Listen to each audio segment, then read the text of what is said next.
Hello, good morning, जोहार। मैं संजय और आप देख रहे हैं न्यूज़ झारखंड। चलिए जानते हैं आज की मुख्य 25 बड़ी खबरों को। पहली बड़ी खबर की बात करें तो झारखंड में 100 रुपये सस्ता हुआ कोरोना जांच। अब 400 की जगह 300 रुपये में होगी आरटीपीसीआर जांच। हेल्थ डिपार्टमेंट ने जारी किया आदेश। झारखंड में अब कोविड की आरटीपीसीआर जांच 300 रुपये में होगी। अगर कोई घर से अपनी जांच करवाते हैं तो उन्हें 100 रुपये अलग से देनी होगी। RTPCR kit, testing kit, extraction kit और बीटीएम किट की दरों में लगातार आ रही गिरावट के बाद हेल्थ डिपार्टमेंट की तरफ से यह फैसला लिया गया है। सभी निजी लैब को आज से ही नई दरों से जांच करनी होगी।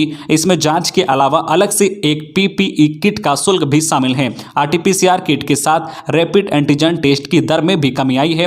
इसे अब 150 रुपए से घटाकर अब 50 रुपए कर दिया गया है।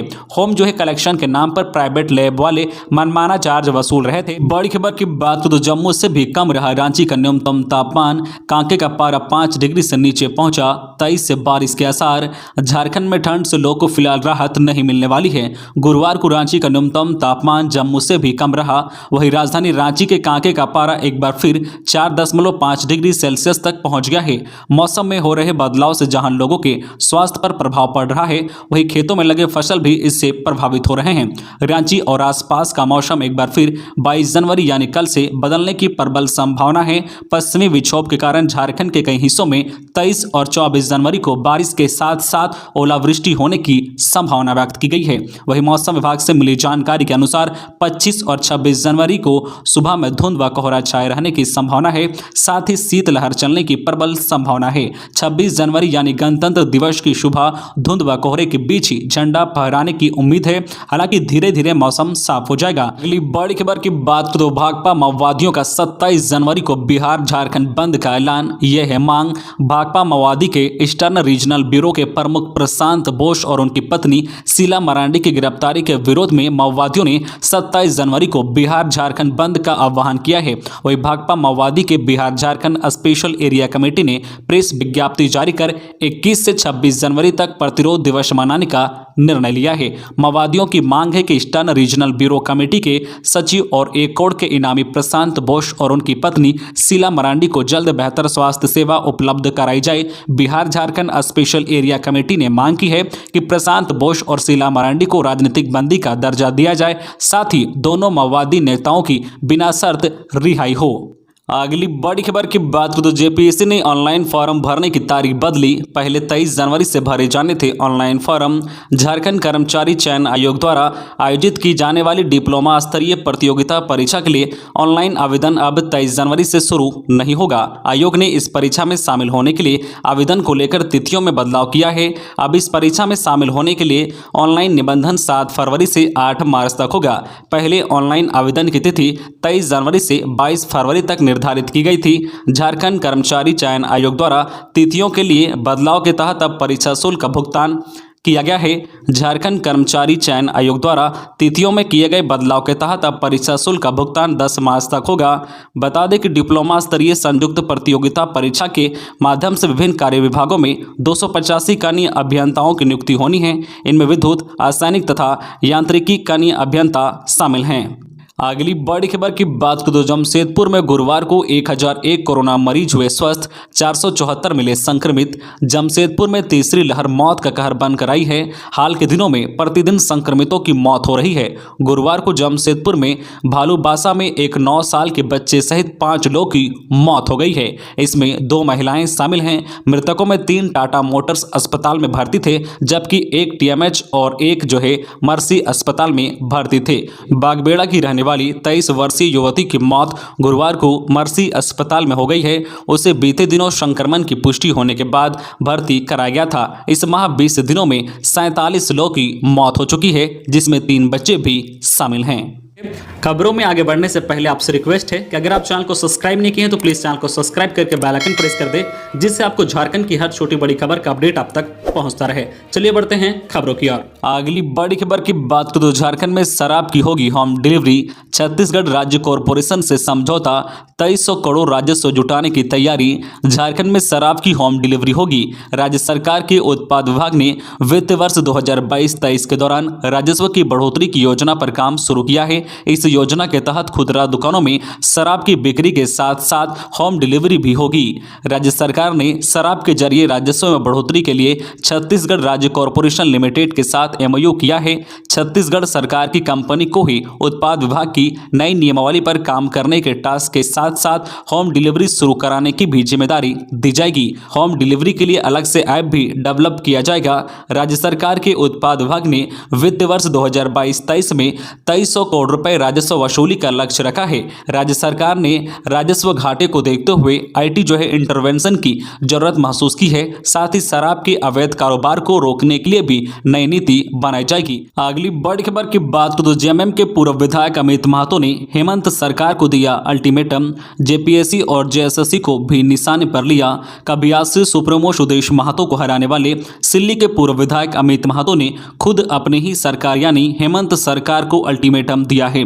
खतियान आधारित स्थानीय एवं नियोजन नीति तथा बाहरी भाषाओं को क्षेत्रीय भाषा की सूची से हटाने के लिए 20 फरवरी 2022 तक अल्टीमेटम दिया है, वरना जेएमएम पार्टी से इस्तीफा देने की बात कही है। अमित महतो के ट्वीट पर पोस्ट करने के साथ ही विपक्ष भी हेमंत सरकार पर हमलावर हो गई है। ट्वीट पर पोस्ट करते हुए जेएमएम के पूर्व विधायक अमित महतो ने अपनी ही सरकार को 1 महीने का अल्टीमेटम दिया है। पूर्व विधायक ने कहा है कि अगर 1 महीने के अंदर खतियान आधारित स्थानीय एवं नियोजन नीति बनाने एवं बाहरी भाषाओं को क्षेत्रीय भाषा की सूची से नहीं हटाती है तो आगामी 20 फरवरी 2022 को जेएमएम पार्टी से इस्तीफा दे देंगे। इतना ही नहीं, पूर्व विधायक अमित महतो ने जेपीएससी और जेएसएससी को भी निशाने पर लिया है। कहा है कि यह झारखंड नहीं बल्कि पूरे भारत की सबसे भ्रष्ट आयोग के रूप में शुमार है। बता दें कि हेमंत सोरेन के काफी करीबी समझे जाने वाले अमित महतो के इस अल्टीमेटम के बाद राजनीतिक गलियारों में तरह तरह की चर्चे शुरू हो गई है। अगली बड़ी खबर की बात करें तो झारखंड में कुपोषण से जंग लड़ने की तैयारी। पीडीएस दुकानों में मिलेगा फोर्टिफाइड चावल।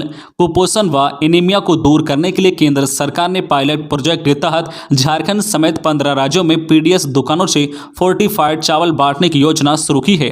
वित्त वर्ष 2023-24 से पूरे देश में इस योजना को लागू किया जाना है। झारखंड में भी इसको लेकर तैयारी की गई है।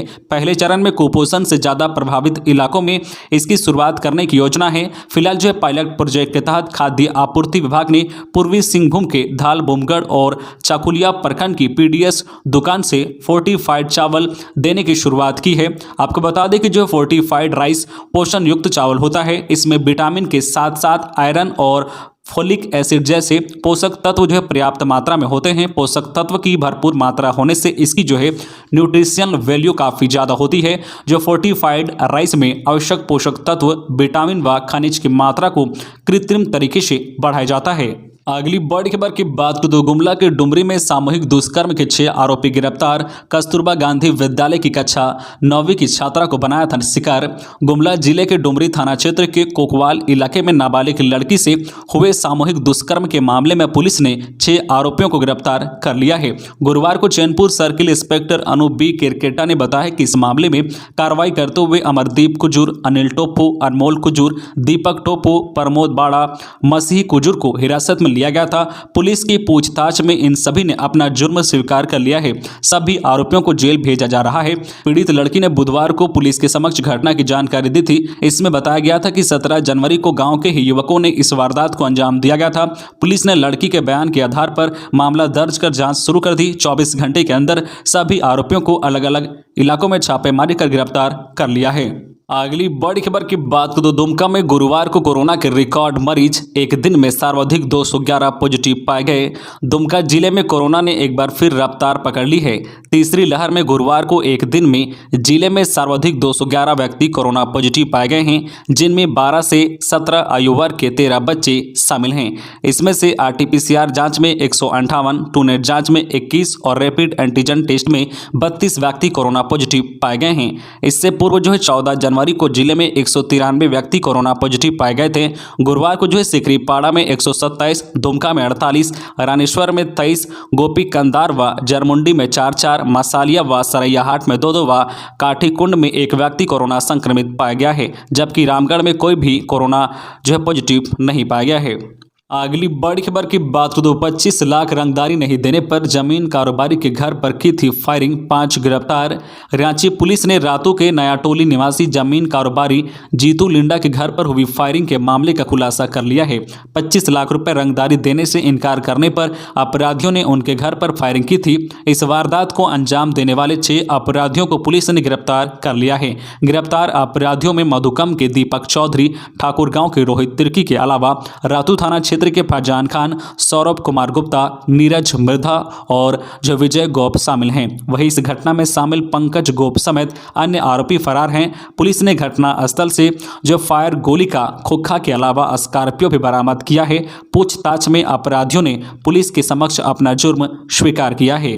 अगली बड़ी खबर की बात तो रिम्स में बढ़े कोरोना के 6 मरीज, 2 की मौत। रांची सहित पूरे झारखंड में कोरोना संक्रमित मरीजों के मिलने का सिलसिला जारी है। रिम्स में भर्ती कोविड पॉजिटिव के मरीजों की संख्या फिर एक बार बढ़ी है।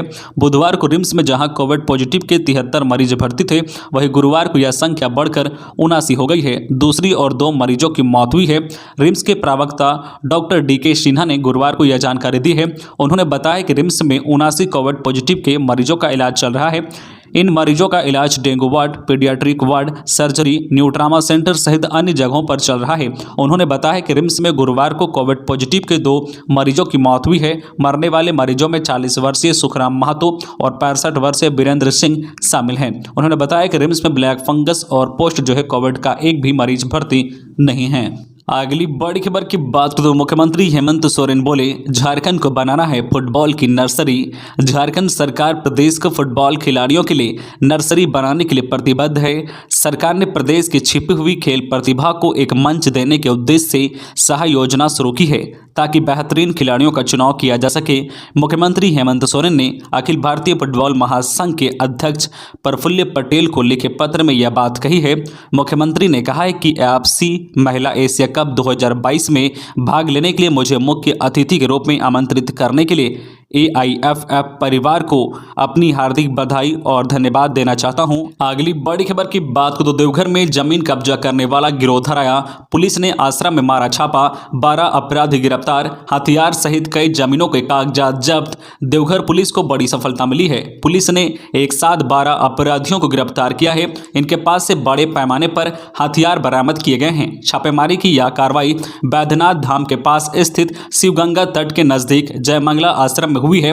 गिरफ्तार अपराधियों के पास से 7 पिस्टल मैगजीन के साथ 2 देसी राइफल, 1 रिवॉल्वर, 1 देसी कट्टा, 42 जिंदा कारतूस, 7 मैगजीन, 17 खोखा, 1 चाकू, 4 बाइक, 13 मोबाइल, जमीन संबंधित या संचिका और 43,000 कैश बरामद किए गए हैं। पकड़े गए अपराधी देवघर में जमीन कब्जा वाले जो है बाबा परिहस्त गिरोह से जुड़े बताए जा रहे हैं। गिरफ्तार अपराधियों में से एक बाबा परिहस्त का भाई बताया जा रहा है। अभी बाबा जो है परिहस्त जेल में बंद है। अगली बड़ी खबर की बात करें तो जमशेदपुर में 17 वर्ष की लड़की 16 लाख लेकर लापता। परिजनों ने धनबाद के युवक पर लगाया अपहरण का आरोप। SSP से शिकायत। जमशेदपुर में अजीबोगरीब मामला सामने आया है। पता चला है कि पूर्व सिंहभूम के जमशेदपुर से सटे कोवाली थाना क्षेत्र के हल्दी पोखर की रहने वाली 17 वर्ष की नाबालिग लड़की घर से 16 लाख रुपए लेकर लापता हो गई है। परिजनों ने धनबाद के एक युवक पर नाबालिग के अपहरण का आरोप लगाया है। गुरुवार को परिवार के लोगों ने अपनी शिकायत लेकर SSP कार्यालय पहुंचे। परिवार के लोगों ने वरीय पुलिस अधीक्षक से मुलाकात कर नाबालिग को जल्द खोजने का आग्रह किया है। परिजनों ने दावा किया है कि उन्होंने पहले इस मामले में थाने में गुहार लगाई, लेकिन उनकी सुनवाई नहीं हुई। अगली बड़ी खबर की बात करें तो गणतंत्र दिवस को लेकर रेलवे हाई अलर्ट। गणतंत्र दिवस को लेकर धनबाद रेल मंडल में हाई अलर्ट जारी कर दिया गया है। धनबाद से जो है मानपुर एवं CIC सेक्शन के स्टेशनों पर ट्रेनों में सुरक्षा बढ़ा दी गई है। धनबाद रेल मंडल के RPF कमांडेंट हेमंत कुमार ने बताया है कि प्लेटफार्म के साथ साथ ट्रेनों में सिविल ड्रेस में भी जो है पुलिस बल के साथ साथ डाक स्क्वाड से जांच कराई जा रही है। उन्होंने यात्रियों से अपील की है किसी संदिग्ध वस्तुओं को न छुएं। कोई जो है संदिग्ध वस्तु मिलने पर RPF, GRP या रेलवे कर्मियों को इसकी सूचना दे। दूसरी और 23 से जो है 26 जनवरी तक दिल्ली सहित उसके आसपास के सभी स्टेशनों पर रेलवे के जो है पार्सल नहीं जाएंगे। अगली बड़ी खबर की बात करें तो बंधु तिर्की ने उठाई सरकारी कार्यालयों में आदिवासी वकीलों के नियुक्ति की मांग। सरकार को लिखा पत्र। कांग्रेस के कार्यकारी अध्यक्ष व पूर्व मंत्री बंधु तिर्की ने सरकारी कार्यालयों में सरकारी वकील के रूप में आदिवासी मूलवासी अधिवक्ताओं को नियुक्त करने की मांग की है। उन्होंने यह मांग राज्य मुख्यालय से लेकर जिलों तक में सरकारी अधिवक्ताओं की नियुक्ति के संदर्भ में उठाई है। तिर्की ने मुख्यमंत्री को पत्र लिखकर जिलों में सरकारी वकील के रूप में आदिवासी मूलवासी अधिवक्ताओं की नियुक्ति कर समुचित प्रतिनिधित्व देने की आवाज उठाते हुए अपने पत्र में कहा है कि सरकारी वकील के नियुक्ति के दौरान आदिवासी मूलवासी अधिवक्ताओं विशेषकर CNT SPT एक्ट तथा स्थानीय कानून के जानकार की नियुक्ति कर झारखंड राज्य गठन के उद्देश्यों को धरातल पर उतारा जा सकता है, जिससे झारखंडी हितों की रक्षा न्याय पटल के स्तर तक हो सके। अगली बड़ी खबर की बात करें तो घटे सक्रिय मामले, 113 हुए स्वस्थ, 20 नए संक्रमित मिले। कोडरमा जिले में सक्रिय मामलों की संख्या में कमी आई है। पिछले 24 घंटे में 113 लोग स्वस्थ हुए हैं, वहीं 20 नए संक्रमित पाए गए हैं। जिले में कुल सक्रिय मामले 325 हैं। मलेरिया पदाधिकारी सह जिला सर्विलांस पदाधिकारी डॉक्टर मनोज कुमार ने बताया कि गुरुवार को सदर अस्पताल सहित विभिन्न स्वास्थ्य केंद्रों पर 1107 लोगों की कोरोना जांच हुई। इसमें 20 लोग पॉजिटिव पाए गए हैं। उन्होंने बताया है कि RT-PCR जांच में 4, टूनेट में 2 और एंटीजन जांच में 4 लोग कोरोना संक्रमित पाए गए हैं। अगली बड़ी खबर की बात करें तो गुमला में 7 अपराधी चढ़े पुलिस के हत्थे। नक्सली निर्मल मिंजा के लिए कर रहे थे काम। गिरोह में शामिल था जनावल पंचायत का मुखिया। गुमला पुलिस ने 7 अपराधियों को गिरफ्तार किया है। इन पर नक्सली कुख्यात अपराधी निर्मल मिंजा के लिए काम करने का आरोप है। इनके पास से 4 अलग अलग हथियार और गोलियां बरामद की गई है। पकड़े गए अपराधियों की पहचान जारी प्रखंड के जरडा गांव निवासी शाहरुख आलम, बरवाडी गांव निवासी महबूब खान, सीसी करमटोली गांव निवासी दीपक चीक बड़ाइक, संजय चीक बड़ाइक सिंहपुर गांव निवासी विनय एक्का, रायडी के बड़ी डड्डा गांव निवासी इब्तिहा खान के रूप में हुई है। जनावल पंचायत का मुखिया गैब्रियल कुजूर भी इस गिरोह का हिस्सा था। वह एक राजनीतिक दल में प्रखंड स्तर का पदाधिकारी है। पुलिस अधीक्षक डॉक्टर एहतसाम वकारिब ने बताया कि लातेहार जिला के गारू थाना क्षेत्र से 14 जनवरी को गिरफ्तार कुख्यात नक्सली निर्मल मिंजा के सहयोगी की निशानदेही पर इन अपराधियों को गिरफ्तार किया गया है। पुलिस ने इनके पास से 3 देसी कट्टा, 1 रिवॉल्वर, 4 गोली व 1 खोखा बरामद किया है। अगली बड़ी खबर की बात करें तो गढ़वा में गुरुवार को 44 कोरोना पॉजिटिव मरीज मिले।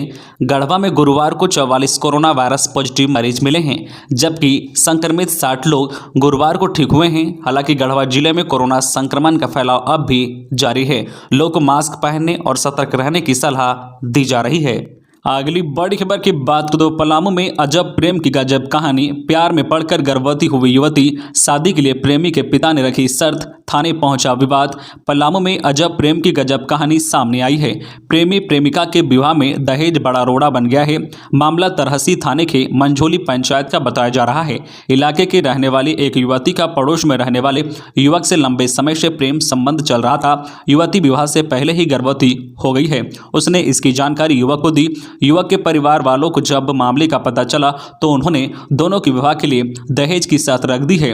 लड़के के पिता का कहना है कि 1 लाख रुपए और मोटरसाइकिल लेने के बाद ही वह विवाह की अनुमति दे सकते हैं।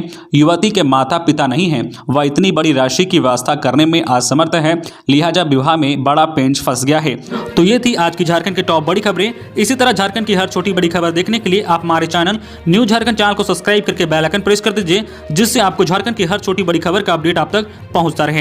तो आज के लिए बस इतना ही, हमें दीजिए इजाजत, फिर मिलते हैं नेक्स्ट न्यूज में।